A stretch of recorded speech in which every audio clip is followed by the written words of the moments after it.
এই কালকে মিটিং টিটিং ছিল, অনেকক্ষণ রাত 11টা না 12টার সময় আসছি, ঘুম পড়ে নেই। হ্যাঁ আছি। কি হলো? দেখতো দেখতো গিয়ে দেখতো।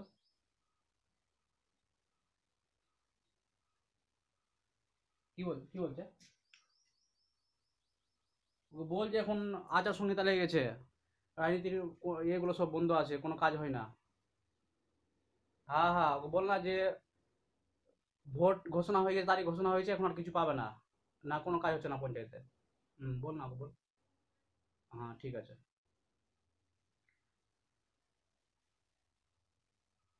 দেশলাই তোলে মাঝে আছে? নাই? আচ্ছা আমরা যাই।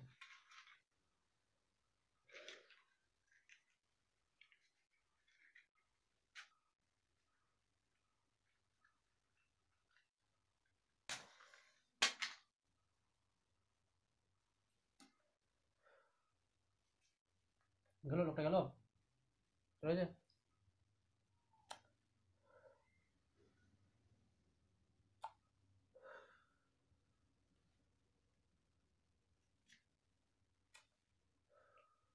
গেল লোকটা, গেছে, চলে তো।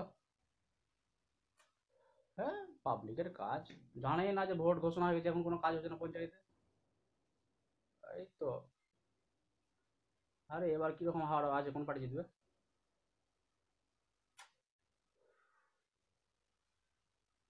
হ্যাঁ তুই তো থাকলাম রে, কি ব্যাপার, এবার পাবো কি পাবো না, আবার তো ভোটে উঠবো।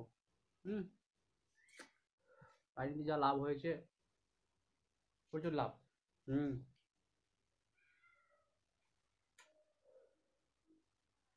তো ভোট তো চলে আসছে, প্রজেক্ট টজেক্ট হবে না এমনি এমনি জিতে যাবো? কি? স্ক্রিপ্ট স্ক্রিপ্ট লেখাতে হবে না, কোনো স্ক্রিপ্ট লাগবে না, এতদিন থেকে রাজনীতি করছি, আর স্ক্রিপ্ট লাগবে? আমি বলে দেবো এরকমই। এই তো কিছুদিন পরে ভোট হবে, আবার উঠবো ভোটে। টিকিট দেবে না, অন্য দল থেকে উঠবো। টিকিট কিভাবে দেবে না? আমাকে টিকিট দেবেই। হ্যাঁ সে তো আছেই, ফেসবুক আছে, হোয়াটসঅ্যাপ আছে, মেসেঞ্জার আছে। হ্যাঁ হয়ে যাবে। হ্যাঁ ফেসবুকে লাইভ করবো। হ্যাঁ করলে তো হয়, ফেসবুকে লাইভ করে একটু পাবলিকের কাছে ভোট চাইলেই তো হয়। চাইলে কি, যাবো পরে থেকে বাড়ি বাড়ি। হ্যাঁ লাইভ করবি, লাইভ আনে আমার মোবাইলটা ধর, আমার মোবাইল লাইভ কর। হুম। আমি সাজেস্ট করবো। এই কাজ করছি আমি, একটু সামান্য ড্রেস পাল্টে, কালো কালো, এই কালো ড্রেস, কালো মানেই খারাপ, গুন্ডা টাইপের। হ্যাঁ নেতা মানে একটু পাঞ্জাবি পাঞ্জাবি পরবে, শিখলি না এতদিন থেকে ধুর, সব পাগল। আমি ড্রেস চেঞ্জ করেছি, হ্যাঁ সাজেস্ট করে নিচ্ছি একটু, লাইভ করবো। তো ফিটফাট করে ক্যামেরা ক্যামেরা, হ্যাঁ হ্যাঁ এরকম করে ক্যামেরা ঠিকঠাক করে আমি আসছি।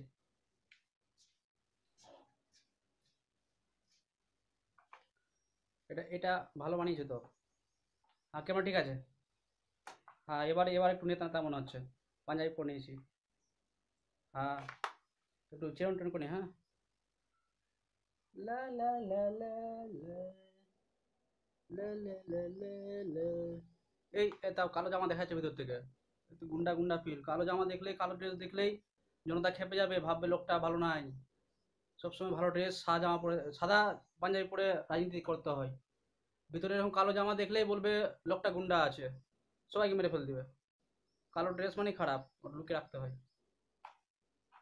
কালো ভিতরে থাকতে পারে কিন্তু বাইরে থেকে ভালো কিছু পাবলিককে দেখাতে হয়। এই ধুর তেরি।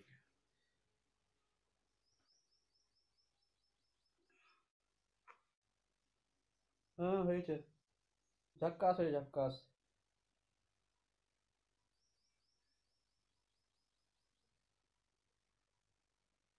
তা এটা এটা ভালো ঠিক করে করে নি।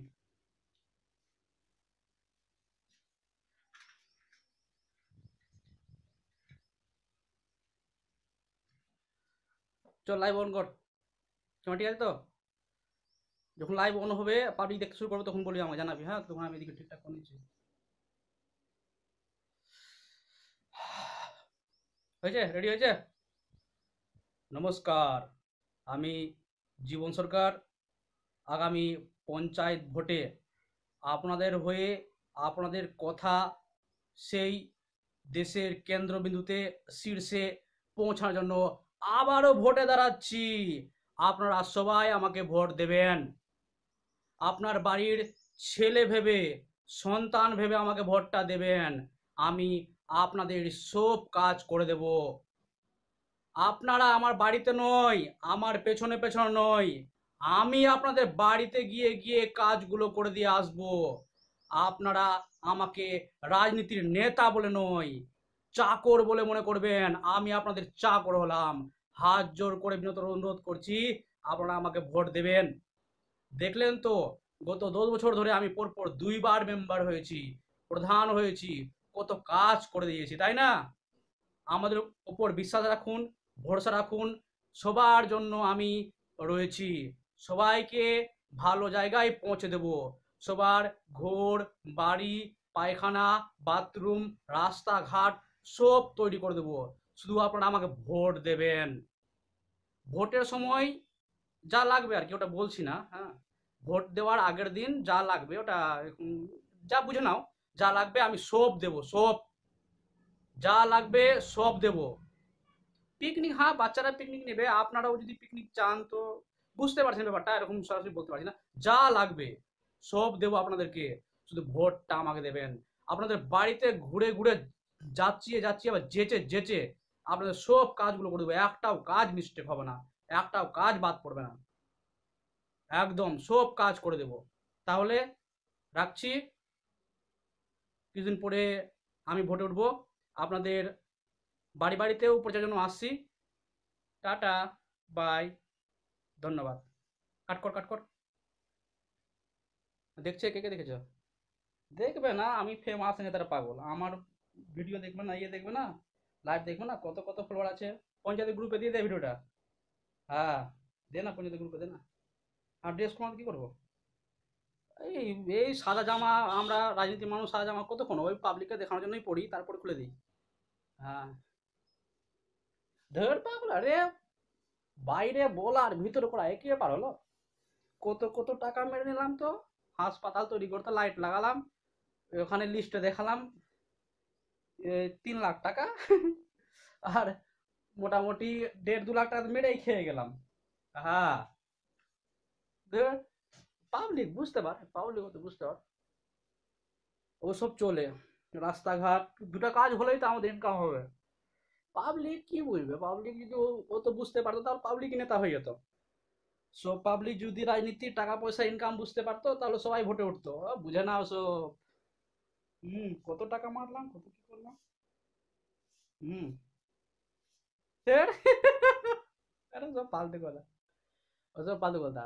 আমি যাবো ওই পাবলিকের বাড়ি বাড়ি কাজ করতে, দূর ওগুলো ভোট নেওয়ার আগে আগে বলতে হয় ওগুলো। একবার ভোটটা পেয়ে যায় না, তারপরে আর পাবলিক আমাকে খুঁজে পাবে? ধুৎ, অসম্ভব। ওসব বলতে হয়, হাত জোর করতে হয়, বিনীত অনুরোধ করতে হয়, ভোট আগে করতে হয় ওসব। ভোট হয়ে গেলে বাস, আর কে। একবার ভোটে তো জিতে যাই। কি কি মেসেজ আসলো মনে হয়।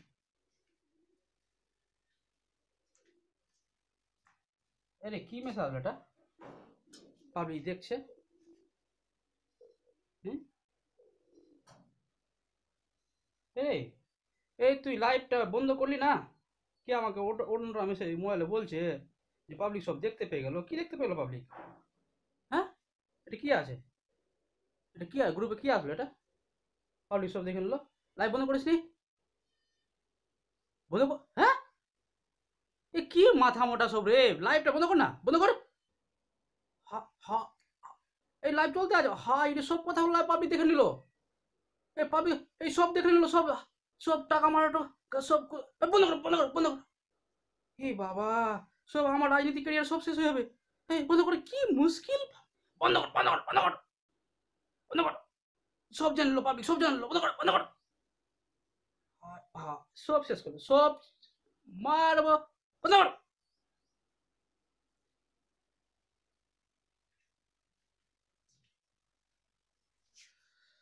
আমরা তখন 12-এ পড়ি। সেই সময় রবীন্দ্রনাথ ঠাকুরের তোতা কাহিনী বলে একটি নাটক ছিল। নাটকে কি বলা হয়েছিল, যে একজনের বাড়িতে একটি তোতা রয়েছে, ওকে মানুষ যেভাবে কথা বলে সেভাবে কথা বলতে শেখানো হচ্ছে। একদিন বলল গুড মর্নিং, বলছে না। 7 দিনে সে গুড মর্নিংটা বলতে শিখলো। তারপরে আরো অনেক কিছু, কেমন আছো, ভাত খেলা কি খেলা না, কে আছো তুমি, তোমার নাম কি, বাড়ি কোথায়, ভালো আছো, এইরকম বিভিন্ন কথা যেন সে দ্রুত শিখে যায়। এই জন্য সেই তোতার মালিক তাকে বারবার চেষ্টা করছে, কোনো মতেই শিখছে না, কোনো মতেই শিখছে না। রাগ করে বা বুদ্ধি করে কাজ করব, কাগজে লিখে দিব, হ্যাঁ, সব কিছু আর ও খাইয়ে দিব। ওই তোতার দানার বদলে, যে দানাটা খেয়ে সে বেঁচে থাকবে, সেই দানার বদলে কাগজে কাঁড়ি কাঁড়ি বিভিন্ন লেখা কাগজগুলো তার মুখে পুড়তে লাগলো। 1 দিন 2 দিন 3 দিনের মাথায় সেই তোতাটা মারা পড়লো। আর এই কাহিনী তোতার ছিল না, এটা মানুষের কথা ছিল। মাঝে মধ্যে আমরা সোশ্যাল মিডিয়ায় দেখি না, কিছু বলে দিল, এটা এ बात गाड़ी की नहीं थी, ये बात मोबाइल की चार्जर की पिन की नहीं थी, जो समझना है समझ लो। ওই রকমই কথা। এই কাহিনীটা তোতার ছিল না, এই কাহিনীটা ছিল মানুষের। কিরকম, আমরা আমাদের ছেলে মেয়েদের ভালো শিক্ষায় শিক্ষিত করে খুব ভালো একটা জায়গায় বা উঁচু পোস্টের চাকরি পাইয়ে দেওয়ার একটা প্রয়াস চালিয়ে যাই। আমরা চাই যে আমাদের ছেলে মেয়ে ক্লাসে ফার্স্ট হোক, সবাই বলবে যে হ্যাঁ জীবনের ছেলেটা এই স্কুলে ফার্স্ট আছে, এরকম আমরা চাই। এই জন্য বারবার নিজের ছেলেদের মেয়েদেরকে এই পড় পড়, এটা পড়, এখন খেলছিস পড়, পড়তে বস পড়তে বস, এটা পড় এটা পড়, এটা পারলি না, এরকম সবসময় একটা চাপ দিতে থাকি, চাপ দিতে থাকি। এর ফলে কি হয়, ধরে নিলাম সেটা ভালো পড়াশোনা করেছে, আর পরীক্ষা দিতে গেছে, হাইরে এটা উত্তর মিলছে না, নাম্বার কম পাবো, বাবা মারবে, মা মারবে, হাইরে এটা পারছে না। এরকম যে জায়গাটা সে একটা প্রশ্ন পারতো না, ভয়ে ভয়ে আতঙ্কে সে অনেকগুলো প্রশ্ন উত্তর ভুল করে দেয়।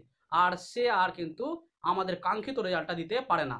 আস্তে আস্তে করে এইরকম সেই ছেলে বা মেয়েটির মানসিক অবস্থা খারাপ হয়, এবং তার যে জ্ঞান সেটা কিন্তু আস্তে আস্তে অবনতির পথে নামতে থাকে। এইরকম একটা মেসেজের কথা এখানে বলা হয়ে থাকে।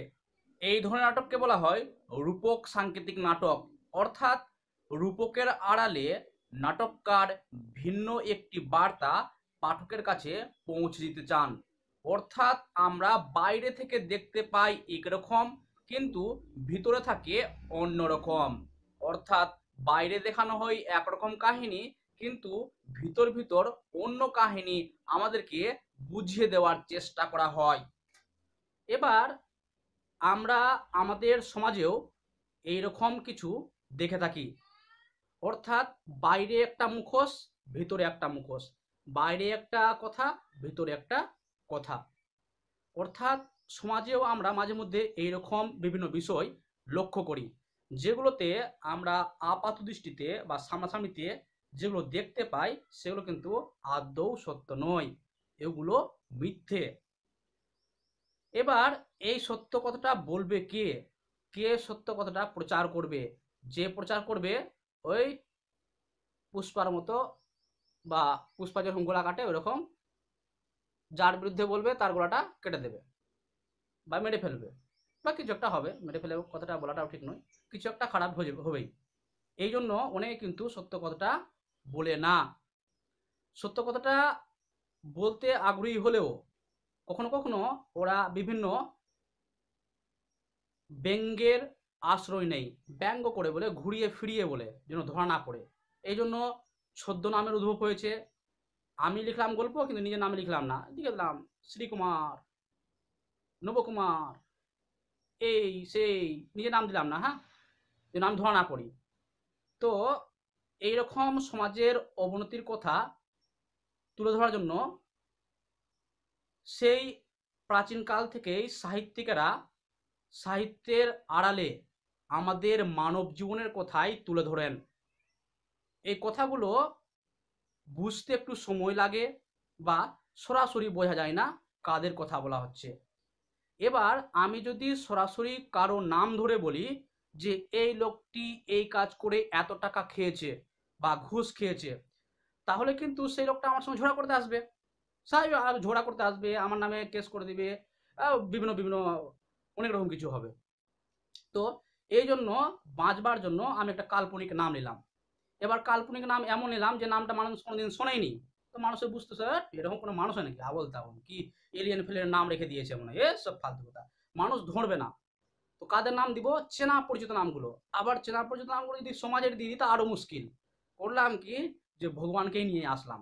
কারণ যদি আমি বিষ্ণুর বিরুদ্ধে, ব্রহ্মার বিরুদ্ধে, শ্রীকৃষ্ণের বিরুদ্ধে বা তাকে দিয়ে কোনো একটা খারাপ কাজ করিয়ে নিই, বা খারাপ চুরি চামারি কিছু একটা করে নিই, তাহলে ভগবান উপর থেকে নেমে আমার গলাটা ধরবে না, এই তুই কি আমাকে দিয়ে চুরি করালি, এগুলো সমাজে ছাড়ছিস, এগুলো বলছিস, এরকম করে কিন্তু কোনো ভগবান এসে আমাকে বাধা দেবে না। এই জন্য আমি করলাম কি, তাকে নামিয়ে নিয়ে এসে সেই বিভিন্ন ঘটনাগুলো তুলে ধরলাম। কিন্তু আমাকে সেই ভগবান এসে আমাকে গলাটা ধরবে না বলেই কিন্তু এই কাজটা করলাম। এবার আসলে কিন্তু সত্যি শ্রীকৃষ্ণ বা বিষ্ণু বা নারদ বা ব্রহ্মা এরা কি চোর বা সমাজের কোনো খারাপ কাজ কোনো কাজ করে না। কিন্তু ওদেরকে দিয়ে সমাজের যে ভিতরের কঙ্কালসার চেহারা বা দুর্নীতিপূর্ণ বা অত্যাচারীর যে লুকিয়ে থাকা কাহিনীগুলো ফুটিয়ে তোলার জন্য আমাকে তাদের আশ্রয় নিতে হলো। আমরা এখন মনোজ মিত্রের নোরক গুলজার নাটকটি আলোচনা করব। এখানেও দেখব তিনিও কিন্তু সমাজের যে অত্যাচারিত, নিপীড়িত, লাঞ্ছিত মানুষের হয়ে তাদের দাবি দাওয়া বা এই শাসক শ্রেণীর বিরুদ্ধে লড়াই করার একটা বার্তা এই নাটকে ফুটিয়ে তুলেছেন। ঠিক এই ক্লাসের শুরুতেই আমরা রাজনীতি বিষয়ক যে সামান্য ঝলক বা নাটিকা দেখলাম সেই মতো, অর্থাৎ আমরা বাইরের যে দৃশ্যগুলো দেখতে পাই বা সমাজের প্রভাবশালী লোকগুলো আমাদের সামনে যেরকম ব্যবহারটা করে, কিন্তু তার ভিতরে অন্যরকম পৈশাচিক ব্যবহার লুকিয়ে থাকে, যেটা আমরা দেখতে পাই না। অর্থাৎ এই নোরক গুলজার নাটকেও আমরা দেখব যে সমাজের প্রভাবশালী কর্তৃত্বসম্পন্ন মানুষগুলো সাধারণ মানুষের উপর অত্যাচার করছে এবং শেষ পর্যন্ত কিন্তু তাদের মৃত্যু হচ্ছে, এবং মৃত্যু হওয়ার পরেও যখন নরকে গিয়ে হাজির হচ্ছে তখন সেই নিম্ন শ্রেণীর অর্থাৎ যে খারাপ মানুষগুলো, পাপী মানুষগুলো, সেগুলো আবার একত্রিত হয়ে ওখানেও রাজনীতি করছে, ওখানেও যে সাধারণ মানুষ রয়েছে তাদের উপর অত্যাচার করবার একটা প্রয়াস চালিয়ে যাচ্ছে। কিন্তু শেষ পর্যন্ত নাটককার সেই লাঞ্ছিত, নিপীড়িত, দলিত মানুষের জয়গান গেয়েছেন, তাদের হাতেই শেষ পর্যন্ত জয়ের পতাকা তুলে ধরেছেন। তাহলে আর অযথা সমস্ত না করে আমরা এবার সরাসরি চলে যাই মনোজ মিত্রের নোরক গুলজার নাটকে।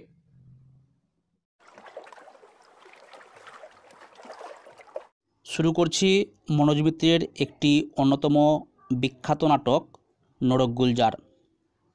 প্রথম অঙ্কের প্রথম দৃশ্য। মর্ত গ্রামের পথ, ঘড়ুই ঢোকে, হাতে খেরো বাঁধানো হিসাবের খাতা। ঘড়ুই অসুস্থ, প্রচণ্ড উত্তেজনায় চেঁচাচ্ছে, মাঝে মাঝে বুক ডলছে। এই ঘড়ুই মশাইয়ের প্রকৃত নাম বামন দাস ঘড়ুই। ইনি হচ্ছেন তৎকালীন সমাজের জমিদার শ্রেণীর প্রতিনিধি। ঘড়ুই, মানকে, এই শালা মানকে, এত বড় সাহস তোর, তুই আমার গাছে হাত দিস? এক গাছ তেঁতুল আমার রাতারাতি ফর্সা, বেরিয়ে আয় শালা, কত বড় চোর হয়েছিস দেখে নি, চুরি করার আর জায়গা পাসনি, আর শালা এই একটা চোরেই গাঁখানা তছনছ করে দিল রে। এক পুকুর মাছ এক রাতেই কাবার, সকালে উঠে দেখো ঝাড়া পোছা, আর হাঁস মুরগির তো কথাই নেই, নজরে পড়েছে কি, আর এই হয়েছে খেঁচাকল এক ডিফেন্স পার্টি, টর্চ কিনে দাও, ছাতা কিনে দাও, খেঁচাকল একটা চোরকে থামাতে পারলি না। মানিক ঢোকে, গায়ে নতুন জামা, পায়ে নতুন জুতো। মানিক হচ্ছে তৎকালীন সমাজে জমিদার শ্রেণীর দ্বারা লাঞ্ছিত, অত্যাচারিত, নিপীড়িত প্রজা। এই প্রজাদের প্রতিনিধি হচ্ছে এই মানিক। মানিক ঘড়ুইয়ের পায়ের ধুলো মাথায় তুলে, আমারে ডাকছেন বাবু? ঘড়ুই, ওরে শালা, নতুন জামা নতুন জুতো, শুয়োরের বাচ্চা, আমার তেঁতুল বেচে বাবুগিরি মারাচ্ছ? মানিক, কাপড়ের কোচায় জুতোটা ঝাড়ে, আগে কিনতে হলো, শিগগির বিয়ে করবো কি না, বিয়ে অর্থাৎ বিয়ে করবে। কিন্তু এটা কি বললেন তেঁতুল গাছটা, আপনার কীরকম? ঘরুই, না তোর বাপের গাছ।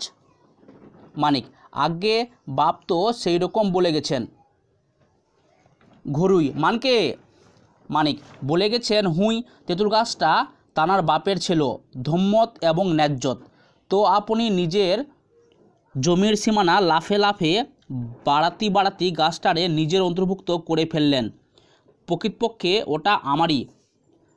ঘরুই, তোমারই দলিল বার করে দেখ শালা, দলিল দেখ, স্পষ্ট লেখা, তিনতিরি বৃক্ষ আমার, দেখ শালা তোর বাপের টিপসই।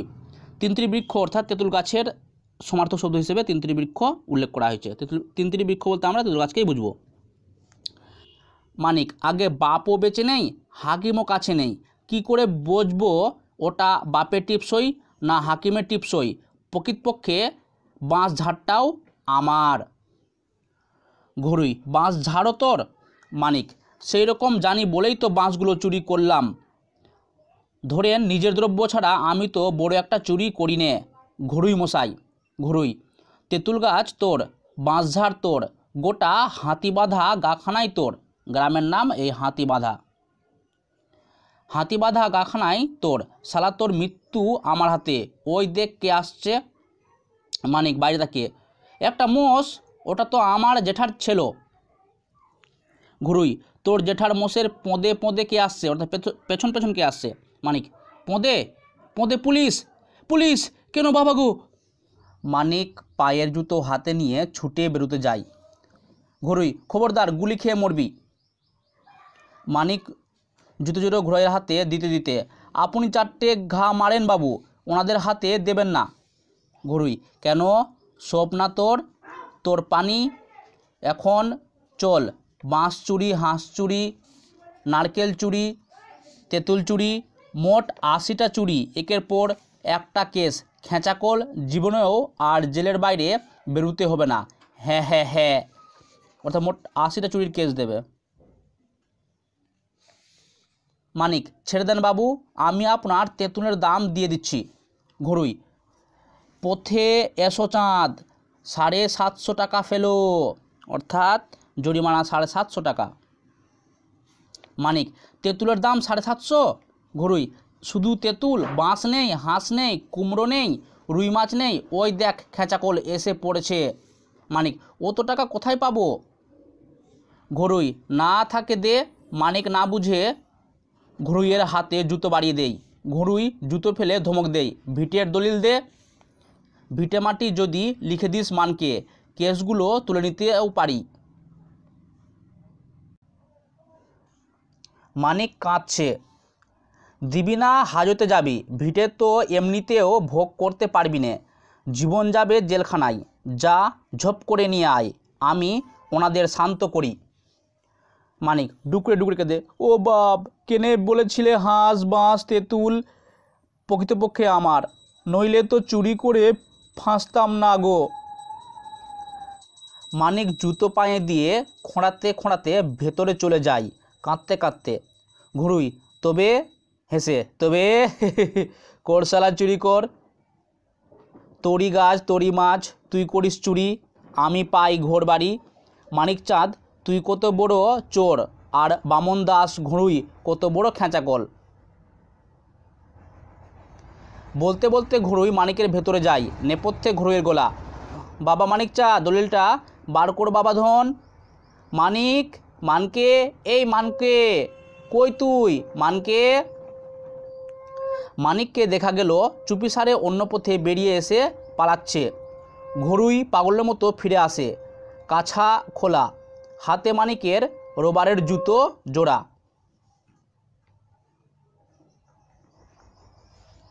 চিৎকার করে, মানকে, মানকে পালিয়েছে, আমার পেছন দেখিয়ে পেছনের দরজা দিয়ে পালিয়েছে রে, দলিল নিয়ে পালাচ্ছে, ধর হারামি রে, ধর ধর।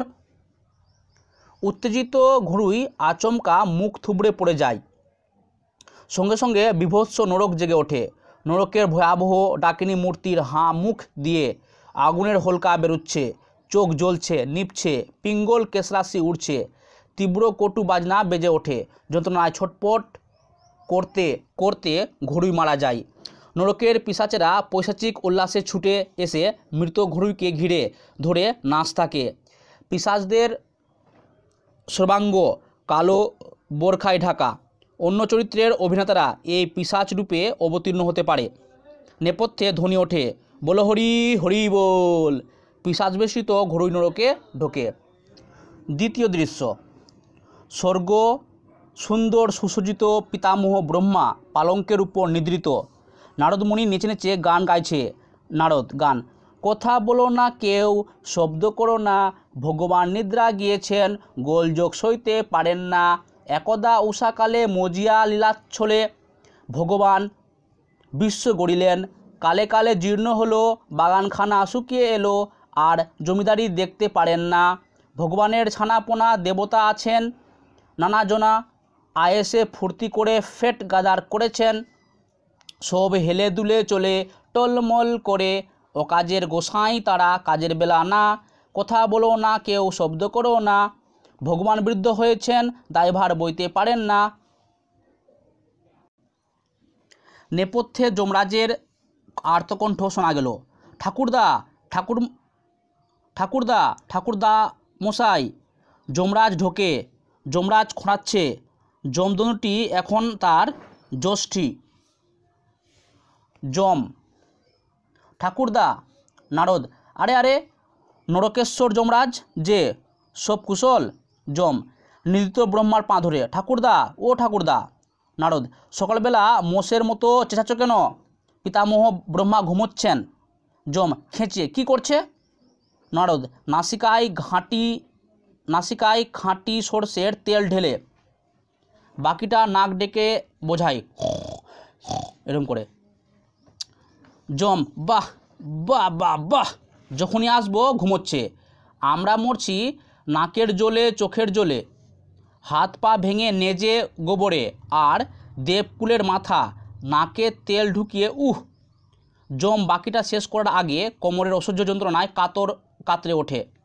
নারদ, আরে ও যমরাজ, ল্যাংচাচ্ছ নাকি?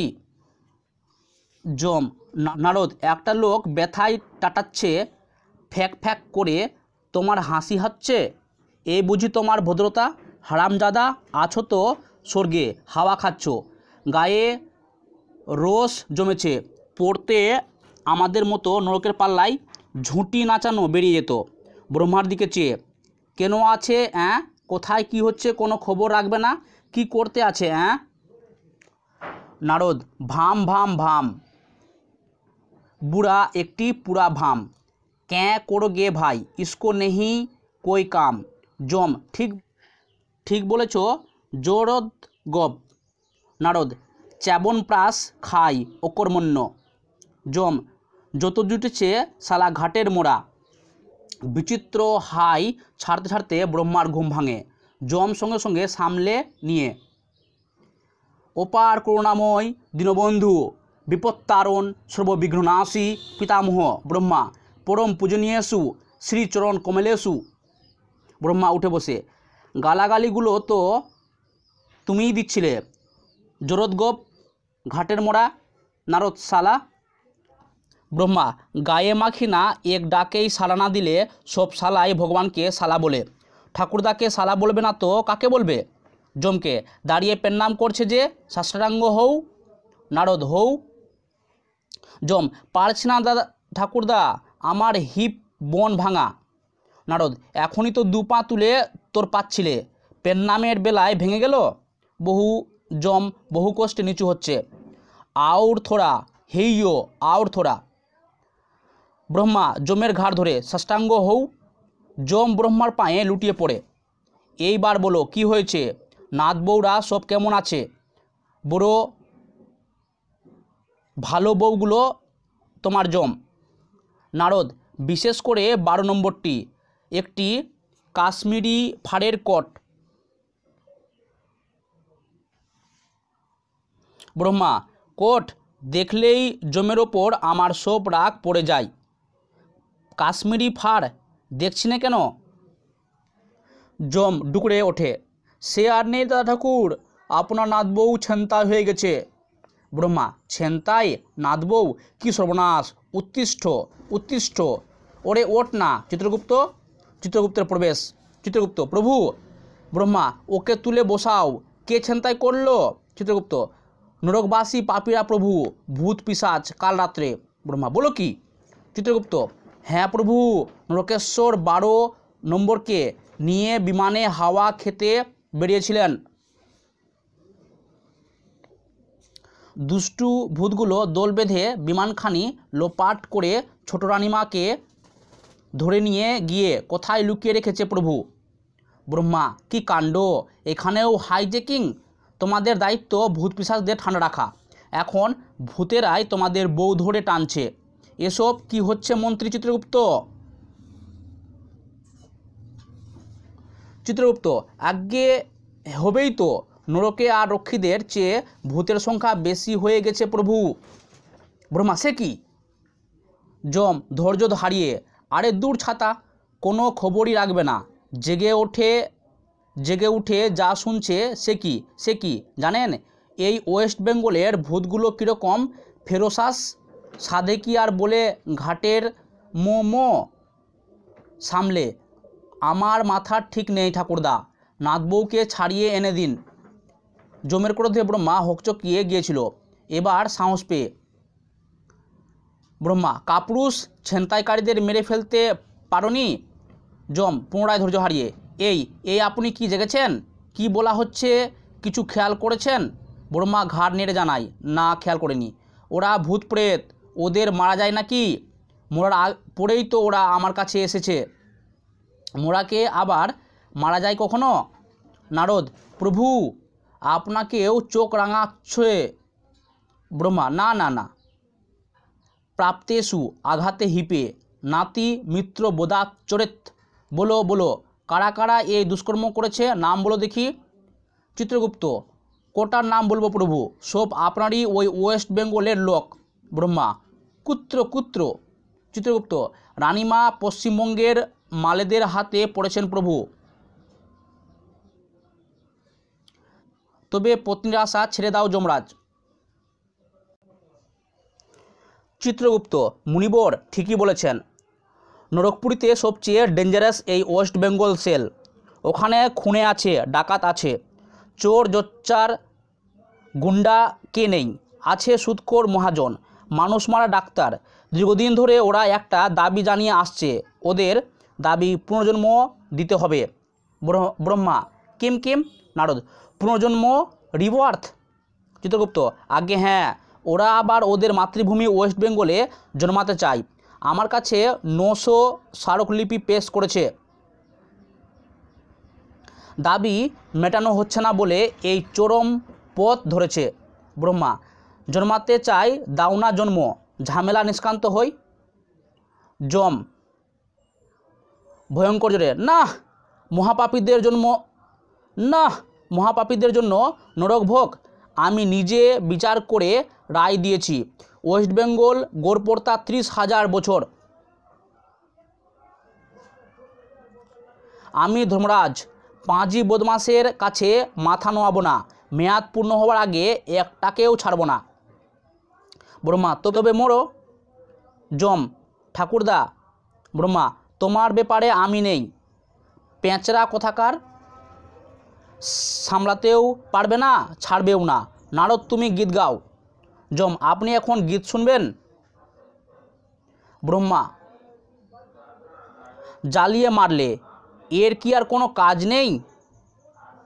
চিত্রগুপ্ত, আগে কাজ তো আছেই, এখনই ওর কলকাতায় যাবার কথা। বঙ্গশ্রী বাটুল বিশ্বাসের আজ মৃত্যুদিন, যমরাজের সেখানে উপস্থিত থেকে মৃত্যুকর্মাদি সুষ্ঠুভাবে সম্পন্ন করার কথা। ব্রহ্মা, রোসো, বঙ্গশ্রী বাটুল মানে কোন বাটুল?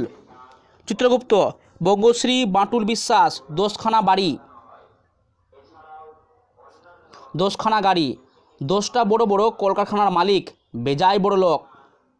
ব্রহ্মা বুঝেছি বুঝেছি, ওকে মারবে কোন আক্কেলে, ওরে ও যে আমারই। যম হু হু, তোমার মাল, তোমাকেই যে এখন হুড়কো ঠেলছে তার খবর রাখো। এই তো কালই আরেক হারামজাদাকে মেরে নরকে ঢোকালুম। ব্রহ্মা হুম হুম। যম ভেংচি কেটে হুম হুম, ও তো ঘুম দিলে জানবে কি করে? আরে ওই যে হাতি বাঁধা বিষ্ণুপুরের জোরদার বামন দাস ঘড়ুই। বেটা টাকার কুমির, তবু গরিবের ভিটেমাটি গ্রাস করবে বলে মানিকচাঁদ নামে এক বেটা চাষার পশ্চাৎধাবন করেছিল। আমিও বেটাকে ড্যাশ মেরে মাটিতে ফেলে হা হা হা হা। ব্রহ্মা ওরে করেছিস কি? বেছে বেছে ভিআইপি মারা শুরু করেছিস? একটু ঘুমিয়েছি, সেই ফাঁকে মাথা মোটাটা যত নিজেদের লোক মারল গো।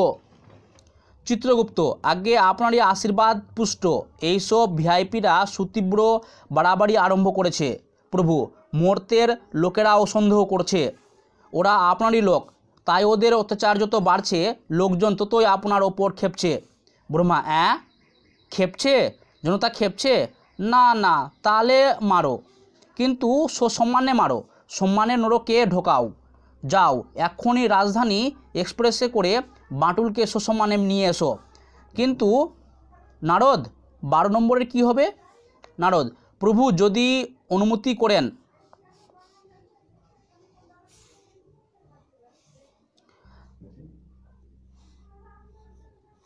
নারদ প্রভু যদি অনুমতি করেন আমি একবার নরকটি পরিদর্শন করে আসতে পারি। জানাটা দরকার নরকটাকে কে নাচাচ্ছে, হু অ্যান্ড হোয়াই। ব্রহ্মা পারবে নারদ ভূতের কবল থেকে নাথবাবুকে, আমাদের হারিয়ে যাওয়া ফাড়ের কোটটিকে ছাড়িয়ে আনতে পারবে? নারদ যথাসাধ্য চেষ্টা করব, ছদ্মবেশে সোজা ওদের মধ্যে ঢুকে যাব। চিত্রগুপ্ত খুব ভালো হয় প্রভু, মুনিবর ছদ্মবেশে ঢুকে পড়ুন। ওয়েস্ট বেঙ্গলের কারো রূপ ধরে আমি এক্ষুনি ভালো দেখে একটা ছদ্মবেশ তৈরি করিয়ে আনছি। যম থামো নারদকে, ঘোড়ার ঘেঁচু করবে তুমি, ও কিচ্ছু করবে না, দুষ্টুটা হাসছে। যম ব্রহ্মা যমকে তুই তোর কাজে যাবি কি না?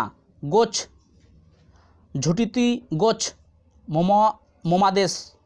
যম গোচ্ছ ঝুটিতি গোচ্ছ মমাদেশ, বুড়ো ভাম দেব ভাষাকা শ্রাদ্ধ কর্তা হেই। ব্রহ্মা জোরে গোচ্ছ তু। যম ভেংচি কেটে যাচ্ছি তু। যম বিরস মুখে যাবার সময় নারদকে একটা ছোট্ট ধাক্কা মেরে গেল। ব্রহ্মা এ কি ব্যবহার কিম কিম? নারদ চিত্রগুপ্ত ছদ্মবেশ গুছিয়ে দাও, চলো আমরা নরকে যাই।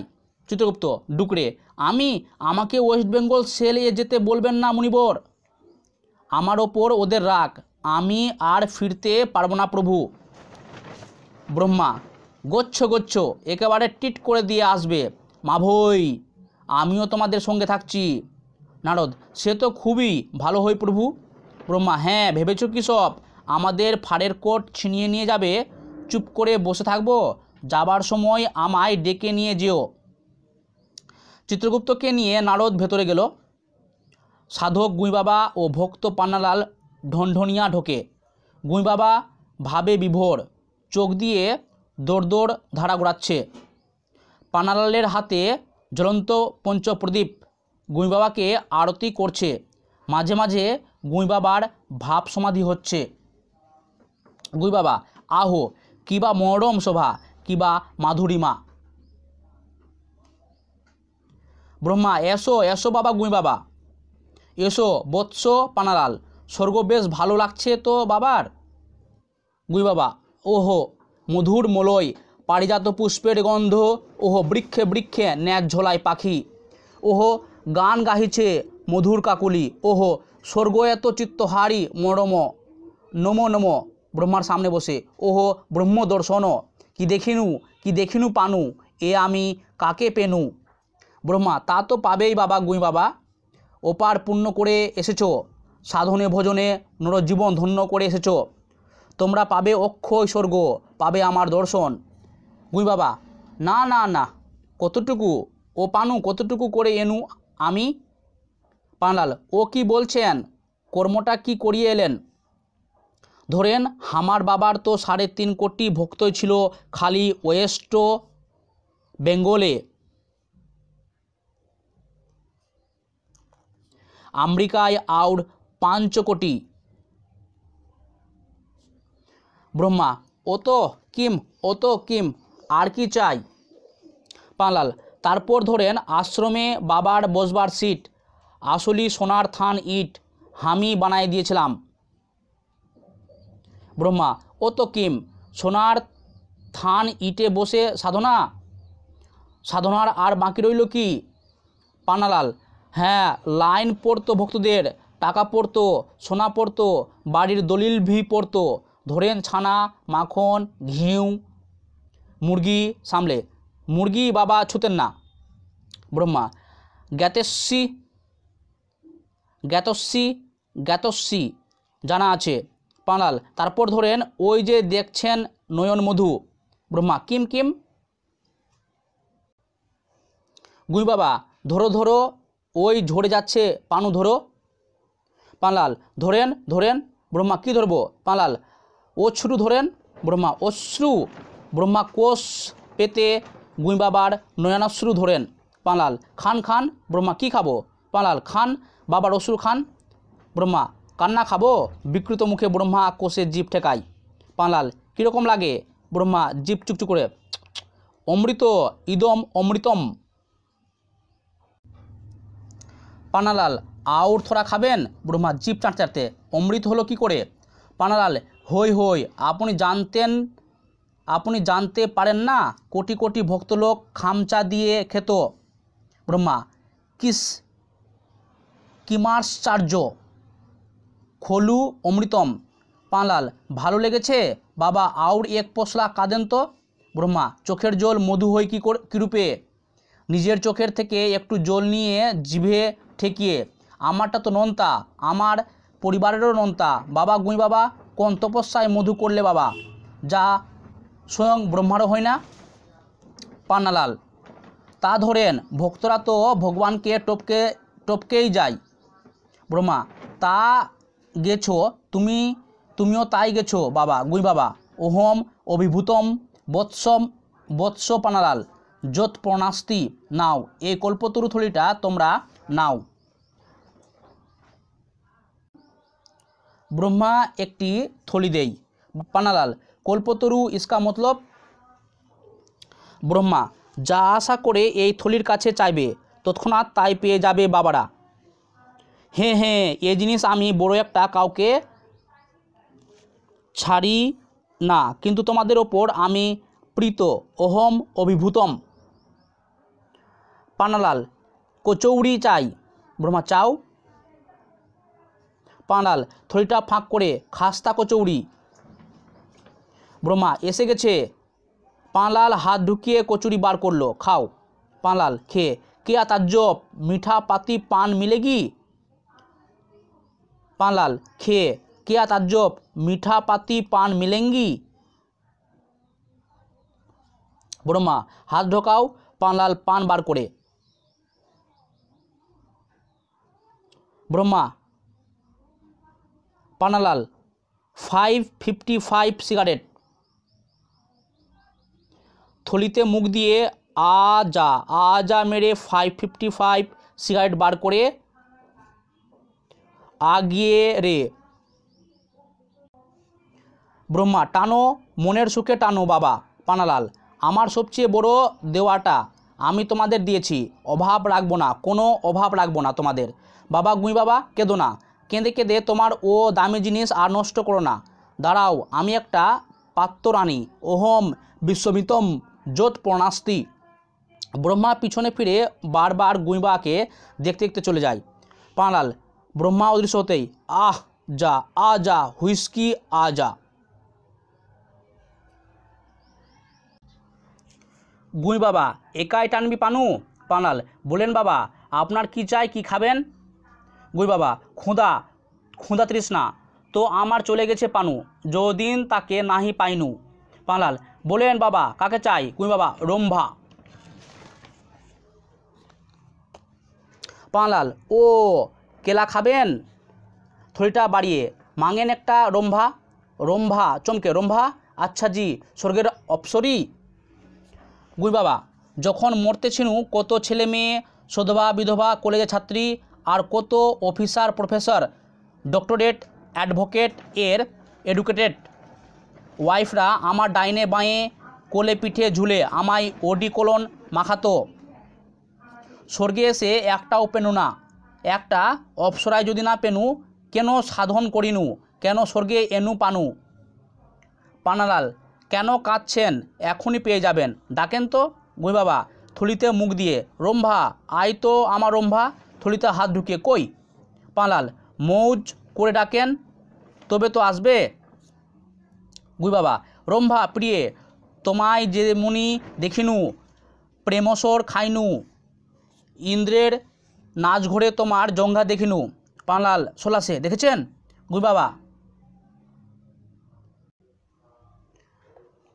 গুই বাবা হাঁটু থেকে গোড়ালি পর্যন্ত দেখিয়ে এই দেখে এতটুকু, এই দেখে এইটুকু রে বেটা, একেই বলে জঙ্ঘা।